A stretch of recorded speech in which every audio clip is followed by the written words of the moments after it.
Chers lecteurs de Rental Scale Up, saviez-vous qu'en France, à Paris, au mois de novembre, précisément du 23 au 25 novembre, avait lieu un des plus grands événements de location de courte durée. Le Scale Rentals est un show international qui est décliné en France, en français, par Marie Pistinier, qui est la productrice. On va en parler avec elle de cet événement. C'est un incontournable en France cette année pour tous les acteurs professionnels de la location de courte durée. On va voir que c'est un format qui est inhabituel, donc ce n'est pas un format où des vendeurs viennent sur scène, les plateformes viennent sur scène pour raconter leur petite sauce, mais c'est bien très éducatif, c'est du networking. Les vendeurs sont là aussi dans la salle ou sur les côtés pour les rencontrer. Donc, c'est un format très intéressant. On y sera nous-mêmes, l'équipe de Rental Scale Up.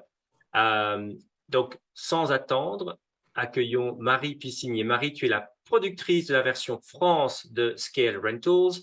Tu es property manager depuis 17 ans. Tu es présidente du SPLM. Donc, en gros, c'est une association qui regroupe tout ce qui est les professionnels de location de courte durée. Donc, une grande expérience. Merci à toi de prendre le temps. Comment vas-tu? Ça va bien, merci à toi Thibaut de m'accueillir aujourd'hui. Je le disais, donc Scale Rentals, c'est un format international aujourd'hui. Il y en a déjà eu plusieurs qui sont déroulés en Europe. Et maintenant, quelque part, tu importes la formule en France et ça se déroule du 23 au 25 novembre. Est-ce que tu peux nous en dire plus sur le format, s'il te plaît? Tout à fait, Thibaut. On a effectivement la première édition internationale était à Barcelone en mai dernier, en mai 2022. Ça a été un vrai succès. Je travaillais déjà sur cette version française, et on a une version italienne également qui aura lieu une semaine après nous. Et le principe et le concept, les gens qui l'ont créé, moi j'ai participé à la conception et notamment Damien Sheridan et John Paolo Vieiro ont effectivement travaillé sur le format d'origine. L'idée, c'est de trouver sur un temps court un nombre comment dire, avoir des property managers qui sont dans un objectif de scaler. Alors ça, c'est un vocabulaire un petit peu difficile à transcrire, on va dire, en français. C'est effectivement, l'idée, c'est de scaler son business, son short-term rental business. Et la version internationale avait 25, avec 50 lots pardon, minimum. Sur la version française, on est sur 25 lots minimum parce qu'on considère qu'un property manager, au-delà de 25 lots, commence à avoir besoin d'outils, de conseils pour effectivement aller au-delà. Et donc sur le format, on partage pendant 2 jours des sessions, on assiste à des conférences, à des panels, ce qu'on appelle panels, c'est plutôt des tables rondes, justement, et comme tu disais, où ne sont pas sur scène les sponsors n'ont pas la garantie en fait d'avoir un temps de parole. Donc effectivement, quand on les voit sur scène, c'est qu'il y a un vrai contenu que l'on veut partager. Et tout ça entrecoupé de breaks, excuse-moi pour les anglicismes, je sais que dans ce domaine, on en a beaucoup. Et tout ça entrecoupé effectivement de pauses networking qui sont plus ou moins longues tout au long de la journée, parce qu'effectivement, un des grands avantages, et pour avoir participé, je pense que toi aussi, à beaucoup d'événements internationaux, une des parties les plus intéressantes, c'est aussi ce temps de partage et d'échange avec d'autres confrères ou avec des partenaires actuels ou potentiels pendant effectivement un temps très court. J'aime bien le point dont tu parles également, parce que ça veut dire que donc, si je suis une agence de location, une conciergerie à partir de 25 unités, 25 lots, voilà, et qui est intéressé, je peux venir. Effectivement, ça s'adresse aux gens qui veulent croître, mais pas forcément arriver à 2000. Hein, il s'agit là, le scaling, c'est à la fois bon croître, mais c'est aussi croître son chiffre d'affaires, faire croître ses profits. Ça peut très bien être à périmètre constant, par exemple. Mais ce que j'aime bien ce que tu dis là, c'est que c'est vrai qu'on s'est connus, on se voit un certain nombre de Français ou de francophones dans des événements internationaux qui se passent d'habitude en anglais. Mm. On se trouve à Lisbonne, on se trouve en Espagne. Et à Paris, en français, il y a jamais vraiment de quelque chose d'équivalent. Et c'est vraiment, je trouve ça vraiment super d'organiser ça. Donc, bravo. Et j'essaie de me mettre à la place de quelqu'un qui aurait, je sais pas, qui aurait 50 propriétés, qui a 50 propriétés qui se dirait, mais qu'est-ce que, ok, c'est un investissement, hein, venir 2 jours à Paris. C'est un événement qui s'adresse à toute la France, hein, pas qu'aux Parisiens. Donc, imaginons, je viens de Nice, je viens de Bordeaux. Pourquoi pas aussi des Antilles. Bonjour les Antilles. Je pense un peu à chez moi. Euh, qu'est-ce que je retrouverai moi avec mes 50 propriétés? Est-ce que ça va ça parler à moi ou parler qu'au gros? Là, qu'est-ce qui peut justifier pour moi, c'est un retour sur investissement de devenir? Bah, tu as bien fait effectivement de parler justement, quand on parle de scaler son business, on n'est pas juste sur, OK, je suis à 50 lots et je veux atteindre 100, 200 ou 3000 lots. Parmi ceux qui ont déjà réservé, on a aussi bien des gens qui ont effectivement 25 lots que des gens qui en ont plus de 5000. Je ne dévoilerai pas les grands noms de certains des participants. Et scaler son business, c'est pas juste augmenter ses lots, ça peut être effectivement revoir sa valeur, ça peut être scaler avec ses collaborateurs, ça peut être effectivement modifier un petit peu la façon dont on voit son marketing. Ça peut être aussi parler d'éco-responsabilité qui font partie des thèmes qui vont être abordés. Et ça parle à tout le monde et ça dépend pas, le nombre de lots ne fait pas la valeur du property manager, si je puis dire. Et il faut effectivement qu'on ait 25 lots ou qu'on en ait 1000, déjà ce qui est génial dans ce genre d'événement, et je sais que tu en as participé à beaucoup comme moi, c'est qu'effectivement, tout est abordable, on est quand même dans le milieu de l'hospitalité, et effectivement, on arrive à croiser et à échanger, peu importe effectivement le volume ou la valeur, on va dire, financière de l'entreprise. Et c'est ça finalement qu'on a sur 2 jours. Alors bien évidemment, ça part du mercredi fin de journée pour des tables rondes. Ça va aller jusqu'au vendredi milieu d'après-midi où on va terminer sur des sessions un petit peu ouvertes et sur des ateliers.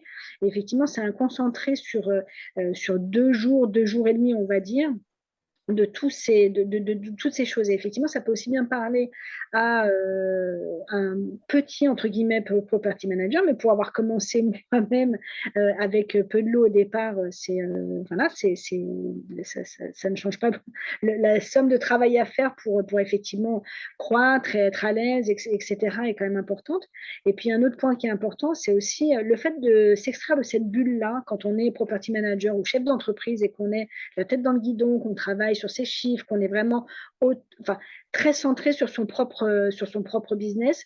Finalement, quand on vient passer 2 jours comme ça, quand on s'extrait de son quotidien, on va penser qu'à son business, mais avec tout un tas de choses autour qui vont faire que justement, on peut prendre du recul, on peut échanger, on peut être en contradiction, on peut effectivement voilà, prendre c'est aussi un temps pour soi en fait. C'est un temps, c'est un vrai on va faire passer ça en note de frais parce que ça va passer dans les notes de frais de l'entreprise parce qu'on est vraiment sur un événement professionnel, mais c'est pas un salon, c'est pas un congrès. On est vraiment sur un mix de choses. Et en même temps, bah, l'idée, c'est, voilà, je vais pas faire passer ça dans le bien-être, mais on est quand même à un moment donné dans de la réflexion. Et puis, on a bien évidemment un côté convivial. Voilà, on n'a pas que les sessions et les networking, on a aussi des événements qui sont à côté, qui sont plutôt sympas aussi. Parlons de trois aspects, on va dire sur scène, à côté de la scène, et puis après ce qui se passe tout autour, le networking, les événements. Donc, sur scène, tu disais effectivement, donc faut s'attendre à des séances donc éducatives, des vraies conférences, aussi des débats, des tables rondes sur certains thèmes, et bien sûr. Donc, comment est-ce que tu peux me donner par exemple 3 thèmes qui peuvent vraiment dire ah tiens, ça va être super intéressant, et aussi un peu nous dire à nouveau comment est-ce que tu t'assures que le contenu est intéressant pour les gens dans la salle et n'est pas et voilà, est bien, est concret et utilisable, et pas seulement j'écoute un discours vendeur. Alors ça, c'est vraiment le principe et le format du scale. C'est-à-dire qu'il faut effectivement, tous les participants, on leur demande bien évidemment, alors déjà, enfin, c'est pas qu'on leur, déjà, on les oriente au niveau des sujets, puisqu'effectivement, une partie des sujets sont décidés par les property managers qui se sont inscrits et qui ont demandé à avoir certains sujets sur la table. Ensuite, bien évidemment, on travaille avec eux pour s'assurer que on est sur du contenu réel et non pas sur une présentation de leur propre société ou de leur propre service, etc. Et ça, c'est un vrai. Et on essaie aussi de comparer, bien évidemment, les différentes sessions. Là, on est sur la finalisation du programme. On a déjà plusieurs sessions qui sont très intéressantes. Tu me demandais 2, 3 sujets.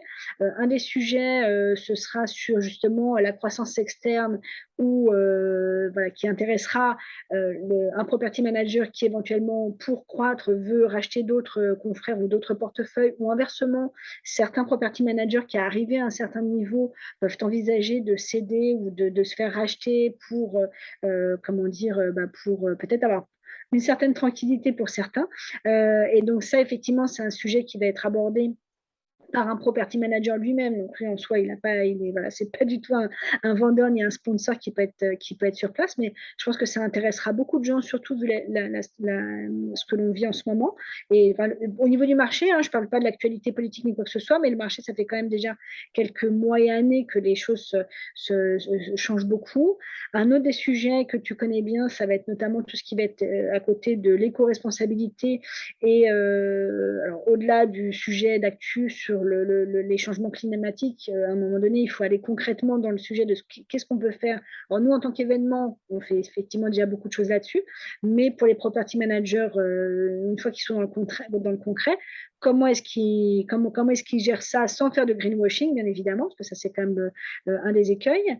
Un autre des sujets que tu connais bien, ça va être aussi, par exemple, les réservations en direct versus les réservations par ce qu'on appelle les OTS, donc les plateformes, etc. L'idée n'étant pas, bien évidemment, de faire du platform bashing, mais vraiment d'avoir derrière, l'objectif, c'est d'avoir vraiment des infos, ce qu'on appelle les takeaways. Je prie d'excuser mes anglicismes, mais c'est vrai que ça parle beaucoup mieux, voilà, des éléments pour que le property manager qui aura assisté à un des panels ou à une des sessions puisse se dire, tiens, ça, je peux le mettre en œuvre dans mon business. Alors, soit demain, soit dans 6 mois, mais voilà, l'idée, c'est de pouvoir mélanger des choses qui sont très faciles à mettre en œuvre et qui sont vraiment du pur partage d'expérience ou qui permettent derrière d'avoir une action concrète, et puis des choses qui derrière permettent de dire, OK, là, il faut vraiment que je revoie mon modèle parce qu'il faut modifier ça et ça. Et ça permet d'informer à la fois la tactique. Lundi matin, je rentre au bureau et voilà les deux, trois Mm, choses qu'on peut mettre en place. Je sais pas, tiens, j'ai entendu ça sur Airbnb, ça marche bien. Tiens, côté revenu, gestion des revenus, mon pricing, ça marche. Informer le tactique et informer le stratégique également. On est en novembre 2022. Pour 2023, tiens, on a mm, planifié ça. Peut-être que je devrais incorporer ça ou ça, ça ou ça ou ça, par exemple, sur les 6 mois. Donc ça, c'est sur scène. En dehors de scène, donc bien sûr, euh, tu parlais de bashing, effectivement, c'est pas de casser bon, je vais pas casser ici ni les plateformes ni les vendeurs qui sont là, parce que les vendeurs de technologie, par exemple, ou de formes sont aussi très utiles, hein, parce que tu réunis tout l'écosystème du secteur en France, qui est formidable, parce que c'est aussi l'occasion peut-être de rencontrer, et dans ces formats-là, je suis très sympa, parce que finalement, généralement, on se tutoie assez vite, de oui. rencontrer les vendeurs et d'un peu d'avoir des informations surtout. Donc, à quoi s'attendre côté rencontre avec les vendeurs? Est-ce qu'il y a des stands? Comment est-ce que ça fonctionne? Tout à fait, en fait, on a une salle, donc on est dans un lieu qui s'appelle la Bellevilloise, qui est un lieu très sympa et qui a notamment, donc on a une salle qui s'appelle le Forum, dans lequel on aura toutes les sessions, les conférences, les tables rondes et les ateliers. Enfin, pas tous en même temps, hein, ça va se faire au fur et à mesure des 2 jours et demi. Et effectivement, juste au-dessus, on a ce qu'on appelle le loft, hein, ce que la Bellevilloise appelle le loft, qui est effectivement une grande salle dans laquelle on aura nos partenaires et sponsors qui seront présents, avec également toute la partie repas, parce qu'effectivement, on aura tout au long de la journée du café pour tenir le coup, du café éco-responsable. On aura tout ce qu'il faut en choses à manger et à boire pour tenir le coup et avoir de l'énergie toute la journée. Et effectivement, c'est l'occasion d'aller voir. Alors, ce qui est génial, c'est que tous ces sponsors, en fait, ça fait un petit bout de temps en fait qu'ils sont présents. Donc, c'est un vrai engagement de leur part par rapport au format. Le format leur parle parce on est sur un format qui est un peu intimiste, parce que même si on est à 200 ou 250 personnes, ça paraît beaucoup, mais en réalité, c'est aussi quand on se voit pendant 2 jours, 2 jours et demi, on revoit assez facilement les têtes, on a quand même l'occasion vraiment de se croiser. Et effectivement, c'est l'occasion soit d'aller voir ses propres partenaires actuels pour discuter, et notamment des nouveautés, des choses qui arrivent, voire de temps en temps soulever des choses qu'on a besoin de solutionner, si je puis dire. Et puis, c'est l'occasion de rencontrer aussi des nouveaux acteurs. On est quand même une industrie qui est ultra dynamique. On a des nouveaux produits, des nouveaux concepts, des choses qui arrivent très fréquemment.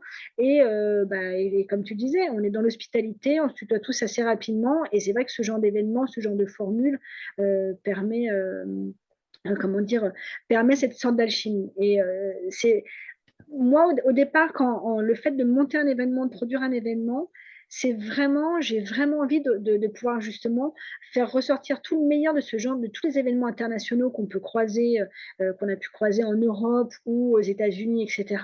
Ce côté dynamique, toute cette partie brainstorming, toute la partie éducative, parce que c'est vrai qu'on a besoin, moi j'ai pas envie d'avoir 1 heure de présentation sur X ou Y plateforme ou sur, etc. Enfin, l'idée c'est d'avoir vraiment des choses où je puisse prendre des notes en me disant, ah oui, tiens, ça c'est pas mal, ah oui, tiens, je savais pas, etc. Ou ça, faut que je le dise à mes équipes parce que ça va changer les choses. Et en même temps, d'avoir ce côté festif parce que c'est d'autant plus important après les 2 années de pandémie qu'on vient de subir, c'est effectivement de se retrouver, de prendre un verre ensemble, voilà, de pouvoir échanger un peu en dehors de, voilà, on secoue un peu les choses, on fait un peu une sorte de brainstorm géant pendant effectivement une durée un peu courte mais très intense. C'est ça qui est intéressant aussi. On va finir là-dessus. Cette dernière partie, c'est effectivement si je viens tout seul en général à un événement, on repart avec des gens qu'on a connus, qu'on peut dire, je vais rappeler une telle ou un tel que j'ai rencontré au Scale Rental. C'est parce que ça aide aussi à faire des contacts.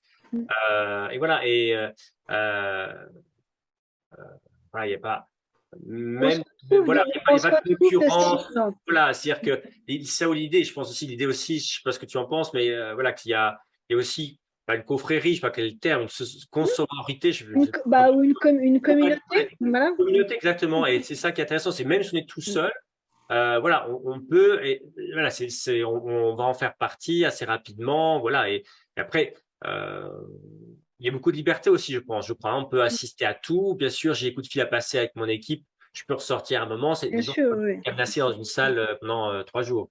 Non, non, l'idée, par contre, une des choses qu'on a fait un petit peu différemment de certaines sessions qu'on peut voir dans d'autres formules, c'est que on est parti du principe qu'on était sur un one track, si je puis dire. C'est-à-dire qu'effectivement, il n'y a pas plusieurs sessions dans lesquelles on choisit tout à coup si je veux marketing ou si je veux plateforme, ou si, etc. L'idée, c'est qu'on aille tous ensemble. Après, bien évidemment, si on a besoin de faire le Wi-Fi est plutôt pas mal, le réseau téléphonique est bon aussi. Si effectivement on a besoin de suivre un petit peu le business à distance, il n'y a aucun souci pour, voilà, pour passer de la salle des sponsors au forum sans problème. Marie, en pratique, on a dit que c'était du 23 au soir, plus les journées du 24 au 25 novembre à Paris. Donc, et à Paris, c'est la Bellevilloise, bien sûr, c'est ouvert à tout le monde. C'est en français, rappelons-le. Tout à fait. Si je veux acheter des tickets, qu'est-ce que je dois faire? Où est-ce que je dois aller? Il suffit d'aller sur le site France.scale Rental Show et je suis sûre que voilà, qu'on aura le lien quelque part, etc. En même temps, on en parle beaucoup sur les réseaux, donc le lien. Faut cliquer sur Rejoignez-nous et vous mettez vos données et vous recevrez un petit email avec tous les détails. Et effectivement, vous pouvez acheter 1, 2 ou 3 tickets par société en fonction de, voilà, si vous, si vous venez en groupe ou tout seul. Mais voilà, mais que les personnes qui viennent seules, comme tu le disais, voilà, qu'elles n'hésitent pas. On est vraiment sur des événements qui sont super conviviaux. Et voilà, je suis convaincue du concept pour l'avoir vécu moi-même en tant que property manager et j'espère que le plus grand nombre pourra en profiter d'ici la fin novembre. Marie Pisnier, tu es productrice de la version France de Scale Rentals. Donc, rendez-vous à tous sur france.scalerentals.show. Bien sûr, à nouveau, je serai là. Je serai ravi qu'on se parle en personne. Merci à nouveau pour ton temps. Merci à toi. Merci à toi, Thibaut. Bonne fin de journée. Au revoir. Merci.